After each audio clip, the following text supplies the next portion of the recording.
जय श्रीमन नारायण।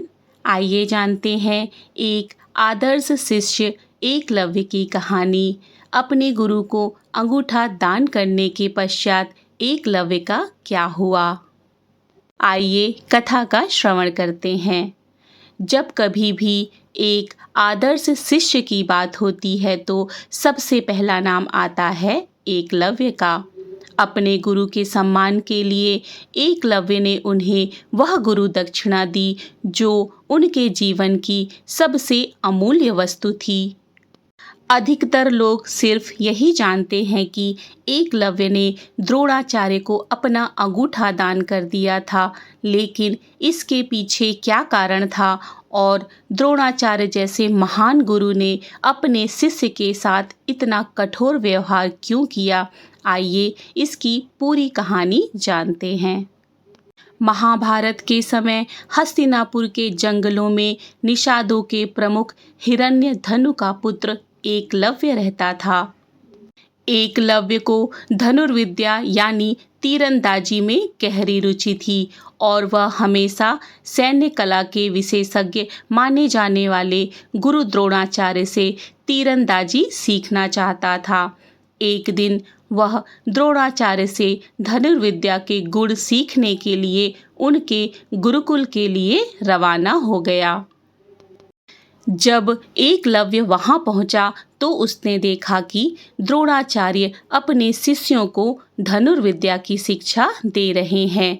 अपने आदर्श को अपनी आंखों के सामने देखकर वह उत्साह से भर उठा और तुरंत जाकर उनके चरणों में झुक गया। यह देखकर द्रोणाचार्य और वहां खड़े उनके सभी शिष्य बहुत आश्चर्यचकित हुए। द्रोणाचार्य ने एकलव्य से पूछा, तुम कौन हो वत्स? मुझे नहीं लगता कि हम पहले कभी मिले हैं और तुम मेरे पैर क्यों छू रहे हो? एकलव्य ने उत्तर दिया, गुरुजी, मैं निषाद प्रमुख का पुत्र एकलव्य हूँ। मैंने हमेशा आपको अपना आदर्श माना है और आपसे धनुर्विद्या सीखना मेरा स्वप्न है।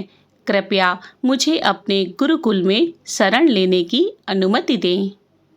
यह सुनकर द्रोणाचार्य कुछ देर चुप रहे और फिर उन्होंने कहा, मैं हस्तिनापुर के राजकुमारों का गुरु हूँ। मैं केवल उन्हें ही धनुर्विद्या और युद्ध कला की शिक्षा देने के लिए बाध्य हूँ, इसलिए मैं तुम्हें अपने गुरुकुल में स्थान नहीं दे सकता। द्रोणाचार्य की बात से एकलव्य बहुत दुखी हुआ और वहां से वापस जंगल चला गया। हालांकि इस घटना के बाद द्रोणाचार्य से धनुर्विद्या सीखने का उसका संकल्प और भी दृढ़ हो गया। अगले दिन उसने जंगल में एकांत ढूंढा। वहां एकलव्य ने मिट्टी से गुरु द्रोणाचार्य की मूर्ति बनाई और उसे एक स्थान पर रख दिया।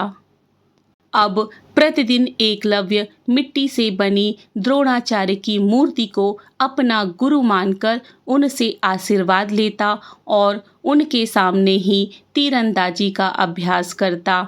इस प्रकार कई वर्ष बीत गए और एकलव्य ने धनुर्विद्या में महारत हासिल कर ली। एक दिन अभ्यास करते समय एकलव्य को निकट ही कुत्ते के भौंकने की आवाज सुनाई दी। कुत्ते के लगातार भौंकने से एकलव्य का ध्यान भटक रहा था। फिर क्या था, उसने कुत्ते की आवाज की दिशा की ओर तीर चलाए। वे तीर जाकर इस तरह कुत्ते के मुंह में लगे कि उसका भौंकना बंद हो गया। हालांकि कोई भी तीर उसके शरीर पर कहीं नहीं लगा। कुत्ता उसी अवस्था में इधर उधर घूमने लगा और घूमते घूमते द्रोणाचार्य के गुरुकुल में पहुंचा। द्रोणाचार्य और उसके शिष्य कुत्ते को देखकर आश्चर्यचकित रह गए। द्रोणाचार्य ने कहा, यह केवल वही व्यक्ति कर सकता है जिसने धनुर्विद्या में महारत हासिल कर ली हो। इतना कहकर गुरु द्रोण और उनके शिष्य उस कुशल धनुर्धर की खोज में निकल पड़े। कुछ दूरी पर जंगल में वह उसी स्थान पर पहुंच गए जहां एकलव्य धनुर्विद्या का अभ्यास कर रहा था। उसे देखकर द्रोणाचार्य ने कहा, मैं देख रहा हूं कि तुम एक उत्कृष्ट तीरंदाज हो वत्स। तुम्हारा गुरु कौन है? अपने गुरु को एक बार फिर साक्षात सामने देखकर एकलव्य ने उनके पैर छुए और कहा, आप ही मेरे गुरु हैं। उनकी बात सुनकर द्रोणाचार्य ने भ्रमित होकर कहा, किंतु मुझे याद नहीं, मैंने तुम्हें इसकी शिक्षा दी है। गुरुजी, मैं एकलव्य हूँ। मैं एक बार आपके गुरुकुल आया था, लेकिन आपने कहा कि आप मुझे शिक्षा नहीं दे सकते। तब से मैं आपकी प्रतिमा के सामने धनुर्विद्या का अभ्यास कर रहा हूँ। यह सुनकर द्रोणाचार्य स्तब्ध रह गए। एकलव्य के कौशल पर वे अभिभूत तो हुए, पर समझ गए कि उसकी यह उत्कृष्टता उन्हें एक राजगुरु के रूप में एक कठिन परिस्थिति में डालने वाली है। क्योंकि सर्वश्रेष्ठ धनुर्धर के रूप में एकलव्य अर्जुन से कहीं आगे था। उनके मार्गदर्शन में एक सामान्य व्यक्ति का पुत्र एक राजकुमार से आगे नहीं बढ़ सकता था। द्रोणाचार्य की दुविधा ने उन्हें एक कठोर निर्णय लेने के लिए विवश कर दिया। उन्होंने एकलव्य से कहा, यदि तुमने मुझसे शिक्षा ली है और इतनी कुशलता हासिल कर ली है तो अब तुम्हें मुझे गुरु दक्षिणा देनी होगी।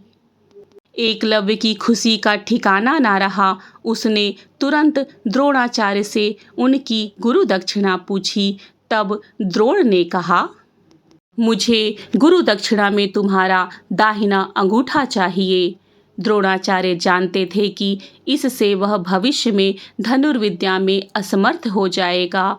एकलव्य ने बिना विचार किए कृपाण निकाली और अपना दाहिना अंगूठा काट लिया और अपने गुरु को अर्पित कर दिया।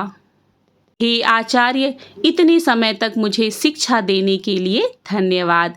कृपया मेरी गुरु दक्षिणा स्वीकार करें। एकलव्य की गुरु दक्षिणा देखकर वहां उपस्थित द्रोणाचार्य का प्रत्येक शिष्य स्तब्ध रह गया। गुरु द्रोण ने एकलव्य से कहा, मुझे तुम पर गर्व है।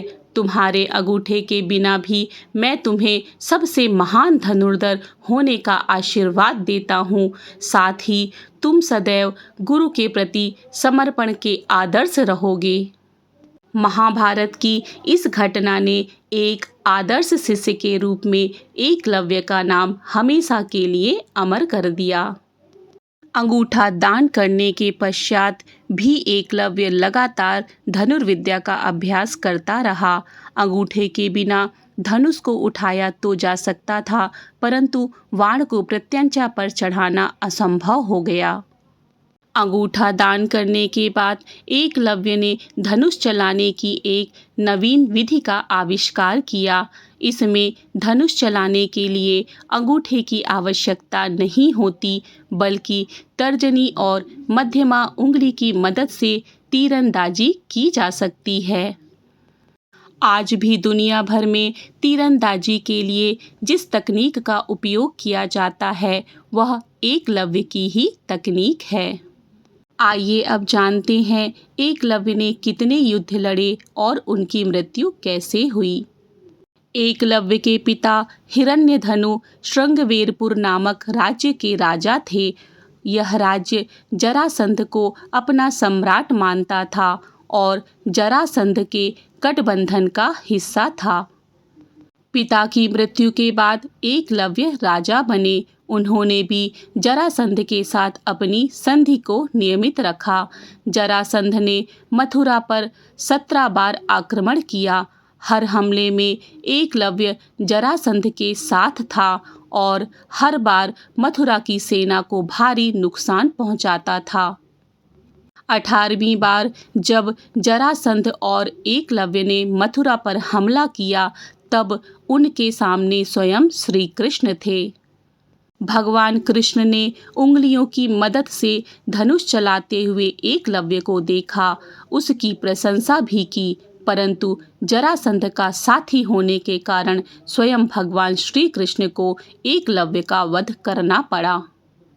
महाभारत का युद्ध प्रारंभ होने से पहले ही एकलव्य का वध हो चुका था। एकलव्य के पुत्र केतुमान भी परंपरा के अनुसार जरासंध की संधि में रहा और कौरवों की ओर से महाभारत के युद्ध में शामिल हुआ। इस प्रकार निषादों के राज्य का अंत हुआ। एकलव्य के अंगूठा दान करने की कहानी एक प्रेरणादायक कहानी है जो हमें दृढ़ संकल्प और समर्पण के बारे में सिखाती है। इस तरह से एकलव्य की कथा पूर्ण होती है। इसी तरह की पौराणिक कथा कहानी और धार्मिक जानकारी के लिए मेरे चैनल को सब्सक्राइब करें। मिलते हैं अगले वीडियो में। जय श्री कृष्ण। राधे राधे।